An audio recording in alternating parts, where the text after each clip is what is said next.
هەشتی مارس لە ڕێبەری گەلان ڕێبەر ئاپۆ پیرۆز بێت لە تەواوی مرۆڤایەتی پیرۆز بێتەوە بەتایبەتی ژنان لە هەر جەیەک بن لە جیهان و هەروەها لە هەر چوار پارچەی کوردستان. بەتایبەتی هەشتی ئازار پیرۆز بێت لەو ژنە تێکۆشەرانی کە بۆ ماوەی ساڵانێکە گیانی خۆیان بەخت کردووە لە پێناو خەباتکردن بۆ ئازادی کوردستان و ئازادی گەلی کورد کە هەشتی ئازار بە ئومێدم کە لە ساڵی 2021دا ببێتە یەکگرتنی ژنان و کۆدەنگی ژنان لەسەر پرسە کۆمەڵایەتیەکان و پرسە سیاسیەکان و سەرجەم پرسەکانی ژنان و پرسە توندوتیژیەکان کە بەرامبەر بە ژنانەکرێت. ئەتوانین بڵێن لەناو ئەم سیستمەی کە ئێستا لە تەواوی جیهاندایە لەناو ئەم سیستمە سەرمایەداری کە ئێستا کە زاڵە لە هەموو جیهاندا ژنان بۆتە قوربانی لەبەرەوەی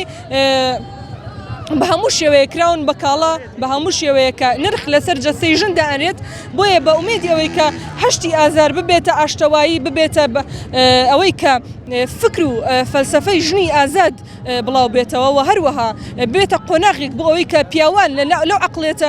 پیاوسالاریە ڕزگاریان بێت ئەمەش بێگومان لە پێناو فکر و فەلسەفەی ڕێبەری گەلان ڕێبەر ئاپۆدایە. و بە ئومێدم هەموو ئافرەتان لە ڕۆژێکە نەک لە ڕۆژێکە بەڵکو لە هەموو ساڵەکانی تەمەنیانە ژیانێکی خۆش و بەختەوەر بخوازن و بە ئومێدم ئافرەتان چی جارێکی تر چ کاتێکی تر نەکەونە بەر هێرشی توندوتیژی دژی کۆمەلگا و خواست و ئارەزوەکانی خۆیان بتوانن بە هێز و توانای خۆی و بە ڕەگەزی خۆیەوە بنیاد بنێن. پەیامی من لەم ڕۆژەیە ئەوەیە کە ژنان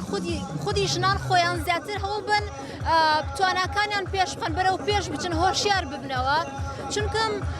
هەر ژن خۆیەتی ئەتوانێت ئەم کۆمەلگا بەرەو پێش بەرێت حتمەن ئەوەشی کە بەهرەی و توانایەکی هەیە ئەتوانێت کاری لەسەر بکات بۆی هەم سوود بەخۆی بگەێنەوە بە سوود بە دەوروبەر و کۆمەلگاکەی بگەێنێت.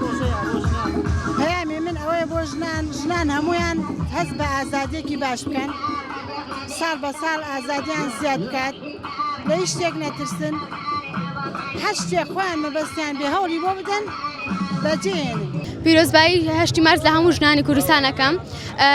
ژن یەکێکە لە پایە گەورەکانی گیان جیاوازی ئەم ساڵەکە ساڵەکانی کەیە ئەوەیە کە ساڵ بە ساڵ زیاتر ژن بەرەو ئازادی ژن بەرەو پێشەوە ئەچێت و دووبارە پیرۆز.